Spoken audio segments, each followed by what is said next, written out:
Hey everyone, it's Joe from Gadgetry Tech, and today I'm going to talk about the Topping A30 Pro headphone amp. This is a $350 headphone amp, so it's up there. It's not considered an entry-level headphone amp by any means, but it certainly starts approaching their higher-end category. But there's a lot of good stuff to talk about this. So for one, this was not sent to me by Topping. Actually, a company called APOS sent this to me, APOS. And in exchange for an honest review. Now, I believe I have to send this amp back after the review.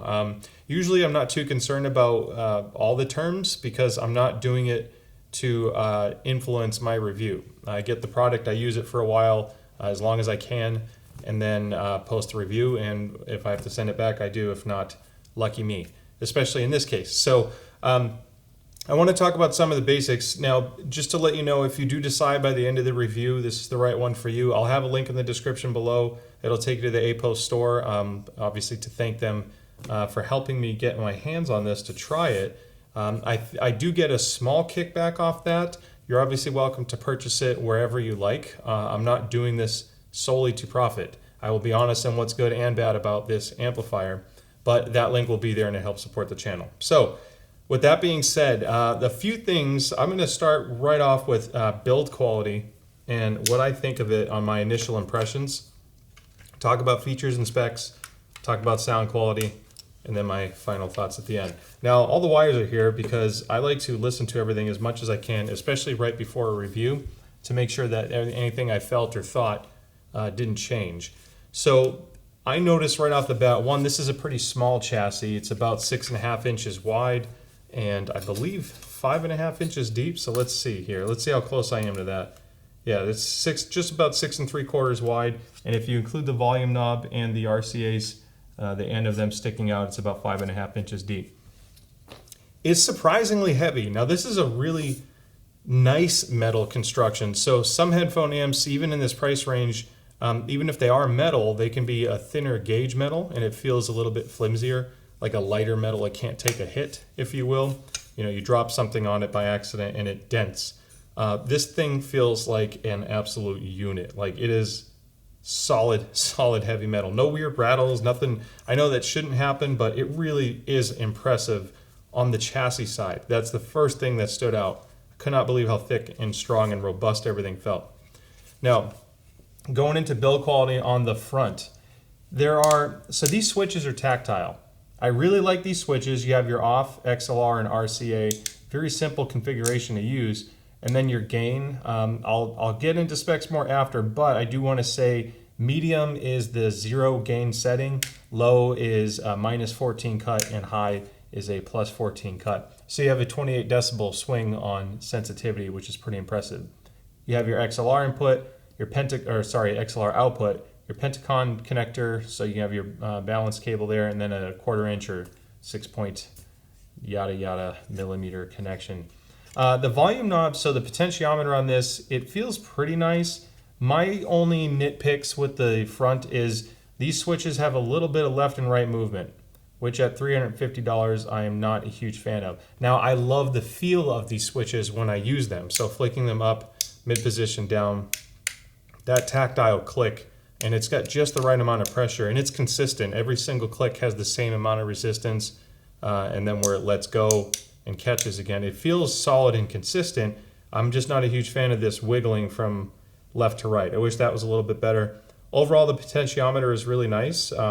Just to get into it while I'm talking about it, as far as quality goes, if the other thing that stood out to me is even on the low setting, and it's more noticeable on high, but even on the low setting, the first few degrees of rotation doesn't do anything. It's like a dead zone. Now, I thought that might help with channel imbalance. Maybe that might have been why they did that. You know, some potentiometers, when you first get into an audible threshold, you can hear it favor one driver over the other side. That's just normal. That's partly why you have a high-low gain setting. On high, even with the volume set to minimum, I can still hear music. If your DAC is sending out a strong enough signal, it still passes through a signal even on 0, and then the first few degrees of rotation don't change the signal output at all. This is my unit, I'm just being honest. I don't know if it gets better with other people, it's luck of the draw. And then as soon as you hit the threshold where it starts to boost volume, it was extremely minimal. The right driver was just a hair lighter. I noticed it pushed to the right, and that's like a half a degree to 1 degree of rotation. It took a lot of work to get it just in that spot where it favored the right a little bit. That's not an issue on lower gain settings because your potentiometer is going to be lifted a little bit more. But that's what it is. Honestly, overall, though, it still feels incredibly well made. And in fact, compared to other stacks in this price range, it's still up there. Those are just the things that stood out, both the good and the bad on the chassis feel. Now, going into the back, there is one more switch, and I want to call this out now so I do not forget. Obviously, you have your power switch here. The ground lift feature to me is awesome. As a computer user, I do gaming obviously with my channel, so thank you for the gaming folks who came by to check out this review. If you ever have ground loop issues, which some people have dealt with, it's a pain. It causes a little bit of a hum or interference. It shouldn't really happen with this amp. However, if you get any kind of a buzz or a ground loop issue, switching it from ground to lift will actually bypass the internal ground of this amp and use the ground coming in off the signal of your source instead through the RCA or balance connection, whatever it may be. So I love that feature. Honestly, that's a big win in my book because it's really hard to properly eliminate grounding issues after the fact. You usually have to buy a box, and that really hurts your sound quality. So the fact that it's built into the chassis is awesome. The other thing I noticed, and part of where this weight is coming from, is the power supply is actually inside. It uses a standard like computer power supply style power cord, no bricks or anything else to worry about, which can be good and bad. I do like that it's all built in, and I think that's where a lot of the heat comes from, which leads me to the ventilation. This thing is a cheese grater as far as holes. I mean, there are holes everywhere they can put it. There are slots on the side. There's a lot of holes on top of, and it's a nice pattern. It actually doesn't look too generic. It's kind of random. You have your high res audio sticker, which has to do with more the harmonic distortion rating that this have, which is incredible. And then you have vents on the back. So because the power supply is inside, usually power supplies generate some heat. That's normal. I assume that's where most of it's coming from, considering this is not like normally running this Class A power amplification. So that covers the chassis, build quality, finish. I think I do want to call out when I compare it to, let's say, the Monoprice THX 887, and I will compare it to the sound quality of that later. That amplifier is like twice as big looking. It's huge in comparison, and it weighs almost the same.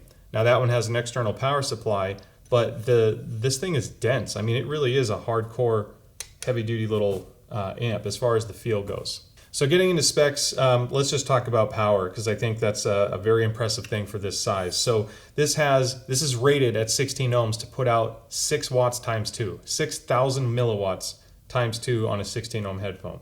Now that is just an insane amount of power, but that's at 16 ohms, right? So you would think obviously it starts dropping a bit as you lower or increase your impedance.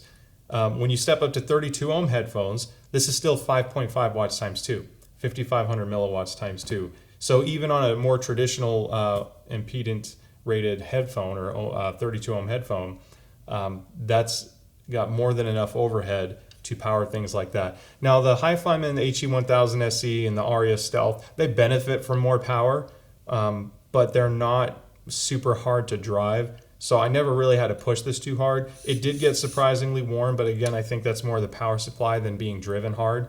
And then with the lower settings, with the medium and low gain settings, you can power lower powered headphones like the Sivga, it's the Robin SV021, or if you have a gaming headset, or I shouldn't even say gaming, just a really easy to drive dynamic headphone, for example, or IEMs. You go to the low setting, and if you have IEMs that you want good clean power for, this will do that because of that gain switch. It's very versatile for output. Now, if you do step into very hard to drive headphones, even when you go up to a 300 ohm headphone, this still is rated for 880 milliwatts per channel. So more than enough power, even on that regard, for most people. Obviously, if you need ungodly amounts of power at a high impedance, there are more powerful amps out there. But again, for $350, I think the output capability is great. Now, to assist with maintaining a super low harmonic distortion rating, or THD rating, which is like 0.00006, like 4 zeros of then the 6 for a THD rating. It's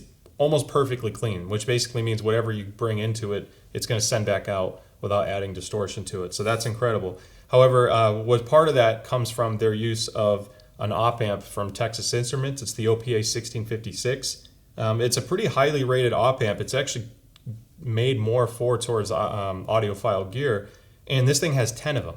So as far as the circuit design goes, it's really, really clean and fast to respond. Because of the way the circuit design is, it does improve the sound quality. I really think this starts rivaling what you'd expect more from like the A90s or your other flagship higher end amps that cost more money.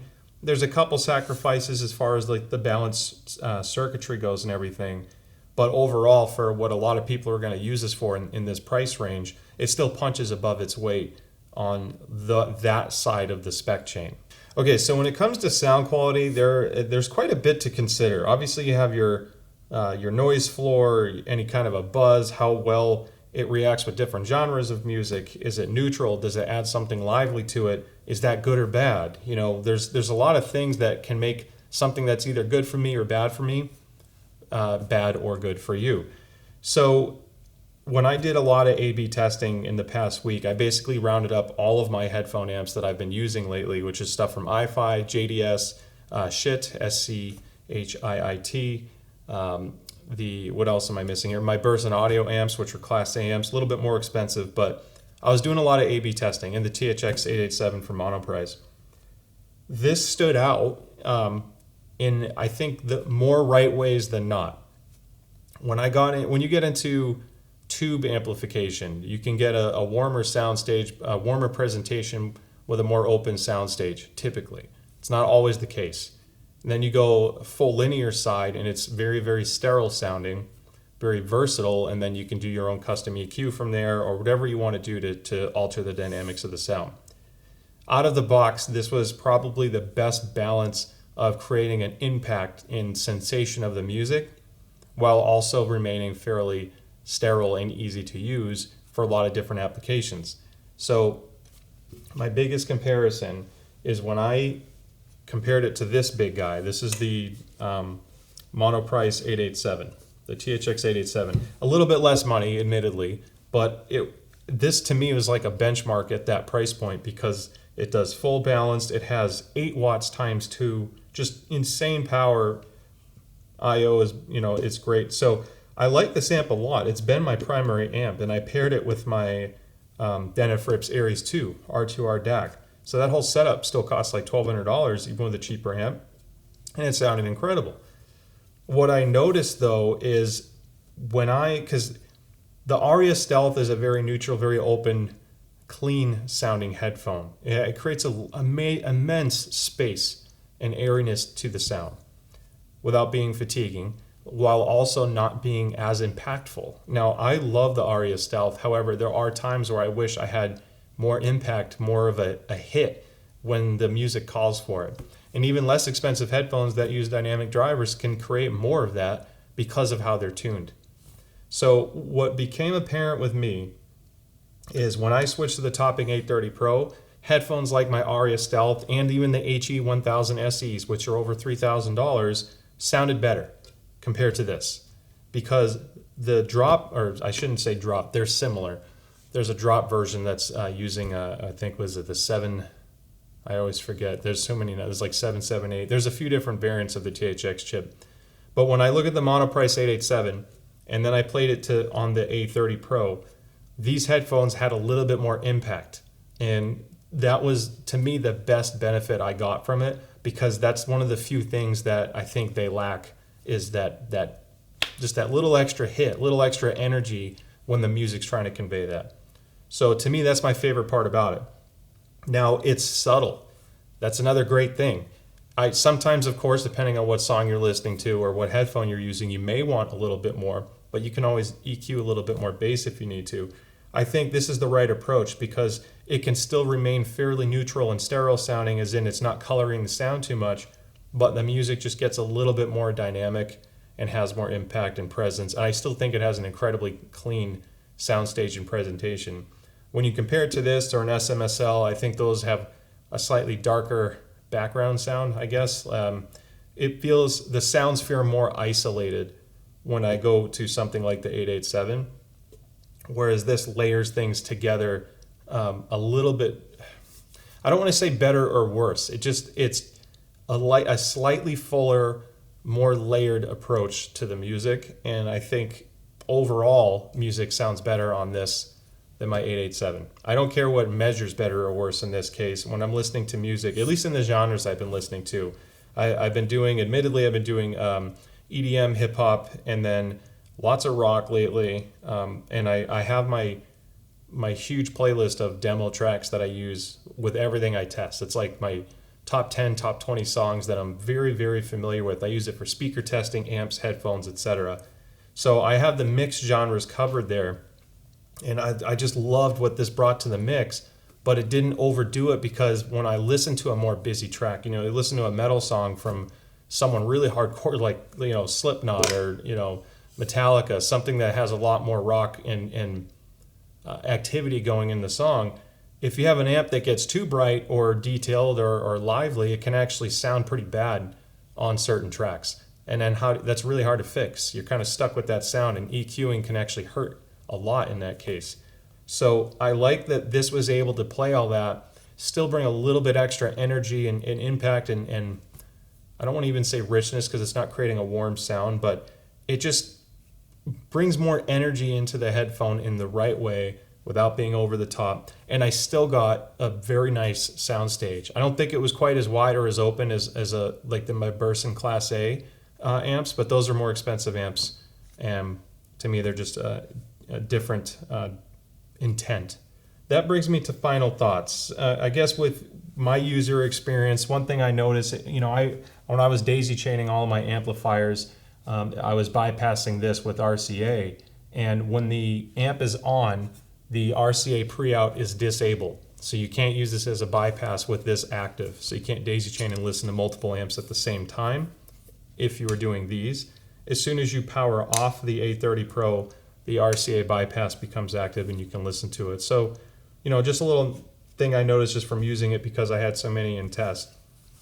Now, originally, this was always my planned benchmark amp and what I typically leave on my desk. I really liked how, because this was like super sterile. This doesn't really have any extra kick or anything happening to the music. It plays it exactly flat, which can be amazing. But when I'm not dealing with EQ or depending on the headphone I'm listening to, I'm like, man, if you were to spend almost $2,000 for headphones, then $1,000 for an amp DAC combo, and you're not getting maybe the impact or presentation you were expecting, and you're resulting in EQ, well, that can be a little bit of a downer. So this just adds a little bit extra, where now I feel like this is going to be more of my benchmark and go-to sound profile, because I still get the clean sound, the fairly neutral sound of these linear amps, and I'm starting to edge closer to the presentation that you get with Class A and your tube amplifiers. So it's a really good balance, and it's powerful, and the price is great. I think for $350, it's almost perfect. Again, I wish the stuff you interface with just felt a little bit better, but at $350, I feel like that chassis is just going to take a beating and keep on going. Overall, I really, really like this amp, and I hope you found this review helpful. If you have any questions, I didn't want to go too long in the review and do too many amp comparisons, but I feel like comparing it to something like this is important. So, because this is similar in terms of measurements to a lot of other popular amps in the $300 range. So anyway, thank you so much for watching. Don't forget to like and subscribe. I'll have my links to the social media profiles below too. I'm trying to get some more people to check that out. That growth helps and gets more brands interested in working with us. So anyway, thank you as always for the support. Don't forget to like and subscribe. And with that being said, I'll see you next time. Bye.